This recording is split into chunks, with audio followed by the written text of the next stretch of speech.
الكرة في تونس راهي برشا حاجات اكسترا سبورتيف. فيرجي تشامبرز او الفرجاني انا نتصور ما ينجمش ينجح، لا يفهم في كواليسنا، لا يفهم في تمكميكنا، لا يفهم في خنارنا، لا يفهم في ضربنا تحت الحزام. محمد الساحلي بالدليل في تليفوني، هاني نعيش في الامارات ونتكلم بالدليل في تليفوني قبل ما يصحم على كل ايامات.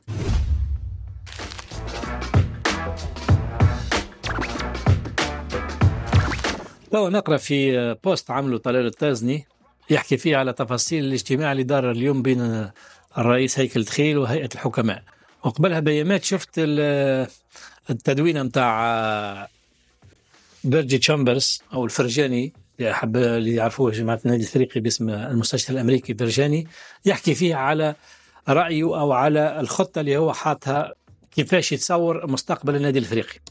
رأيي المتواضع والبسيط اولا وقبل كل شيء، يلزم العلاقة ما بين النادي الافريقي والفرجاني تكون اوضح وتكون مقننة اكثر، بما معناه الراجل حط يده في جيبه وخرج المليارات باش خلص الديون تاع الكلوب افريكان على ان اساس وعلى اي اطار. هل المستثمر مستشهر شريك؟ وشنو هي النوعيه نتاع العلاقه به مع النادي الافريقي؟ وهل هي علاقته بالنادي الافريقي ام علاقته بهيكل تخيل؟ يعني لو غدوه هيكل تخيل ما يكملش او يستقيل او ما يتمش انتخابه او ينسحب لسبب من الاسباب، هل فيرجي تشامبرز باش يكمل مع الكلوب ولا يمشي مع هيكل تخيل؟ ولو انه في تدوينته قال انا مانيش مع اشخاص، انا مع هيئه تسريه وسترة. انا في رايي المتواضع هيكل تخيل لازم يكمل على الاقل فتره نيابيه اخرى، لانه بدا عمل قاعدي وبدا ينظف وبدا يخدم على قاعده صحيحه. ثانيا بالنسبه لفيرجي تشامبرز او الفرجاني انا نتصور ما ينجمش ينجح كمسؤول خاصه في ميدان كره القدم ولا التسيير، لانه يبقى يحب ولا يكره عقلية أمريكية، عقلية غربية، عقلية أوروبية، عقلية احترافية، لا يفهم في كواليسنا، لا يفهم في تمكميكنا، لا يفهم في خنارنا، لا يفهم في ضربنا تحت الحزام. ماشي في باله الكرة معناها 11 يلعبوا ضد 11 في التيران، واللي يلعب خير صح عليه وكهو. لا، الكرة في تونس وخاصة في أجواءنا ماهيش هكاك، دونك ما ينجمش ينجح وما يفهمش العقلية بتاعنا، وتحب له سنوات باش يفهم شنو هي العقلية باش ينجم ينجح فيها. ولذا إذا كان باش يستثمر يشوفوا صيغة قانونية يستثمر بها في النادي الإفريقي كمستثمر ولا كمستشهر ولا كشريك ولا كما يحبوا هما، ولكن ما يدخلش في التسيير. هذا حسب رأيي المتواضع.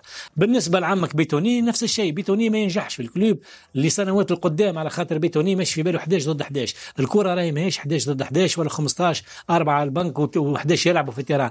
الكرة في تونس وخاصة في دواليبنا احنا راهي برشا حاجات اكسترا سبورتيف، برشا كواليس وبرشا ضرب تحت الحزام وبرشا تمكميك وبرشا شوف جوالاتك ليله الماتش ساهرين ولا راقدين بكري، وش ياكلوا في ديارهم، وش قاعدين يتبعوا في السوشيال ميديا ونفسيتهم وعقليتهم. هذا الكل راهو ما ينجمش يفهموا بيتوني وما ينجمش ينجح به بيتوني. نفس الشيء بالنسبه لمحمد الساحلي. محمد الساحلي مدرب كفء ومدرب متربي برشا ومتثقف ومتكون في الاوروب وعنده شهاده عليا ولد حب انت، ما ينجمش ينجح في الكلوب كبريمي اونترونور. نجح في المستير خاطر في المستير مع احترامي ليهم جمعيه كبيره وعريقه ما عندهاش نفس الضغط في الكلوب افريكان، ما عندهاش ضغوطات الكلوب. انا كما هز تيتر في المستير ماهيش نهايه العالم، لانهم ما عندهمش نفس المطالب نتاع جمهور الكلوب اللي يحب تيتروات، خاصه عنده فتره طويله ما هز تيتر. فوق هذا محمد الساحلي بالدليل في تليفوني، هاني نعيش في الامارات ونتكلم بالدليل في تليفوني قبل ما يصحم على كلوب ايامات كان عندي تواصل معه في التليفون، وكان المفروض باش يدرب لهنا في الامارات، وكنا في خطوات نيغوسياسيون مع بعض الفرق هنا في الانديه الاماراتيه باش يكون عنده بوست في الامارات. ما صارش المكتوب وانتقل للنادي الافريقي، مبروك عليه. اما انا ننصح ان محمد الساحلي ما ينجمش ينجح كأنترونور في الكلوب افريكان، ينجح بتاتر كمدير رياضي مدير فني، اما كمدرب راهو ما عاشش برشا في تونس وما يعرفش العقليه التونسيه وما ينجمش ينجح كمدرب. اذا باش نحيو بيتوني وحسب رأيي يلزم يتنحى، جيبوا مدرب عالمي، بما انه تشامبرز قادر باش يدفع رواتب عاليه، جيبوا مدرب كبير عالمي عنده خبره كبيره، او مدرب تونسي. وفما مدربين اكفاء معام لاعبيه خير من اللي موجودين عندنا. الكلوب افريقيا ترجع للطريق الصحيح ان شاء الله.